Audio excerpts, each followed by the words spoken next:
Cornus moss plant profile. Cornelian cherry, Cornus moss, is a small tree or large shrub in the dogwood family. It is deciduous and blooms in the late winter into early spring.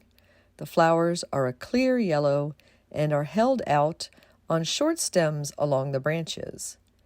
It is native to Western Asia and Southern Europe. It is hardy to USDA zones 4 to 8. It grows best in full sun to part shade in average soils. Cornelian cherry is deer-resistant and low maintenance. It is a good choice for an urban street tree because of its small size and tough nature. Remove any root suckers as soon as you see them emerge to control its spread. Cornelian cherry gets its common name from the fruits it produces in midsummer. These are edible, though a bit astringent. They are quite good processed into jams, jellies, and syrups.